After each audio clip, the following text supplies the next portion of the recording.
Tube centre చేసిన నిర్వాకం తెలుగు రాష్ట్రాల్లో సంచలనంగా మారింది. వైద్య వృత్తిపై మరోసారి నమ్మకం కోల్పోయేలా చేసింది. డాక్టర్ల అత్యాశను మరోసారి బయటపెట్టింది. వారి బాగోతాన్ని బట్టబయలు చేసింది. ఇంతకీ ఆ టెస్ట్ ట్యూబ్ సెంటర్లో ఏం జరిగింది? వారి నిర్వాకం ఎలా బయటపడింది? పోలీసుల సోదాల్లో ఎలాంటి విషయాలు వెలుగు చూశాయి? Let's watch the story.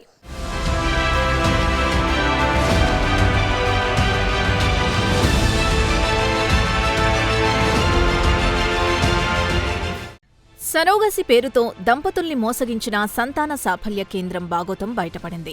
దీనిపై సికింద్రాబాద్లోని గోపాలపురం పోలీస్ స్టేషన్లో కేసు నమోదైంది. ఈ కేసులో పోలీసులు వైద్యురాలిని అదుపులోకి తీసుకున్నారు. ఆమెతో పాటు తెలుగు రాష్ట్రాల్లో పలుచోట్ల ఆసుపత్రి బ్రాంచుల్లో పనిచేస్తున్న సిబ్బందిని కూడా పోలీసులు అరెస్ట్ చేశారు. పోలీసులు తెలిపిన వివరాల ప్రకారం రాజస్థాన్కు చెందిన దంపతులు 4 ఏళ్లుగా సికింద్రాబాద్లో ఉంటున్నారు. సంతానలేమితో 3 ఏళ్ల క్రితం Secunderabad regimental బజార్లోని universal Srishti fertility కేంద్రాన్ని సంప్రదించారు. సరోగసి ద్వారా పిల్లలకు అవకాశముందని నిర్వాహకురాలైన డాక్టర్ నమ్రత వారికి చెప్పారు. వారి అవసరాన్ని ఆదాయ మార్గంగా భావించిన డాక్టర్ 30 లక్షల్లో ఈ ప్రక్రియ పూర్తవుతుందని వివరించారు. గతేడాది ఆగస్టులో మొత్తం డబ్బు చెల్లించారు. బిడ్డ జన్మించిన తర్వాత తమతో పాటు సరోగసికి అంగీకరించిన మహిళ DNA నమూనాలు సేకరించి పోల్చాలని దంపతులు షరతు విధించారు. ఈ ఏడాది బిడ్డ జన్మించింది. షరతు ప్రకారం DNA పరీక్షలు చేయించాలని భార్యాభర్తలు నమ్రతను కోరగా ఆమె తరచూ వాయిదాలు వేస్తున్నారు. దీంతో దంపతులకు అనుమానం మొదలైంది.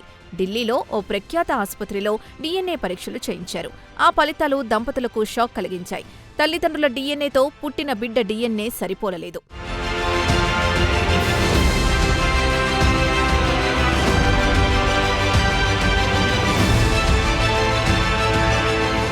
షాక్కి గురైన దంపతులు వెంటనే వైద్యురాల్ని సంప్రదించి జరిగిన విషయం చెప్పారు. ప్రస్తుతం తమ వద్ద ఉన్న బిడ్డ తమకు జన్మించలేదని, జన్మించిన తల్లిదండ్రులకు ఆ బిడ్డనివ్వాలని డాక్టర్ని కోరారు. తప్పును అంగీకరించిన వైద్యురాలు సమస్యను పరిష్కరించేందుకు సమయం ఇవ్వాలని దంపతుల్ని అడిగారు. కానీ తర్వాత నుంచి ఆసుపత్రి వర్గాల నుంచి సరైన స్పందన కరువైంది. దీంతో తాము మోసపోయామని భావించిన దంపతులు గోపాలపురం పోలీసుల్ని ఆశ్రయించారు. తమకు జరిగిన అన్యాయం వివరించారు. ఆసుపత్రిపై ఫిర్యాదు చేశారు. పూర్వాపరాల్ని పరిశీలించిన గోపాలపురం పోలీసులు కేసు నమోదు చేశారు.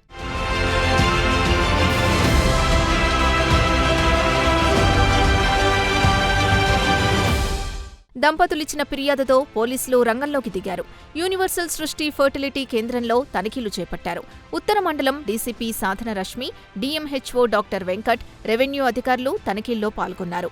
ఆసుపత్రిలో జరుగుతున్న అనేక అవకతవకల్ని గుర్తించారు.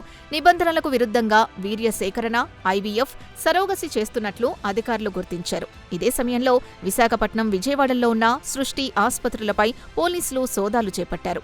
అక్కడ విధులు నిర్వహిస్తున్న సిబ్బందిని కొందరిని అదుపులోకి తీసుకున్నారు.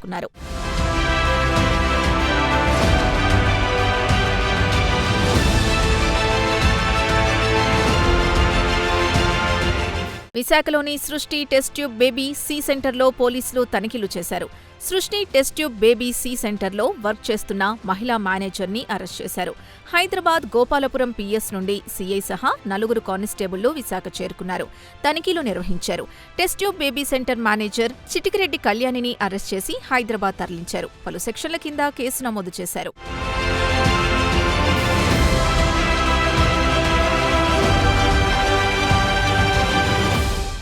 ఏపీ, తెలంగాణ, ఒడిశా, కోల్కతాల్లో యూనివర్సల్ సృష్టి ఫెర్టిలిటీ సంస్థ పలు బ్రాంచీలు నిర్వహిస్తున్నట్టు పోలీసులు గుర్తించారు. ఆసుపత్రి నిర్వాహకురాలిపై గతంలో KPHP, గోపాలపురం పోలీస్ స్టేషన్లలో కేసులు నమోదయ్యాయి.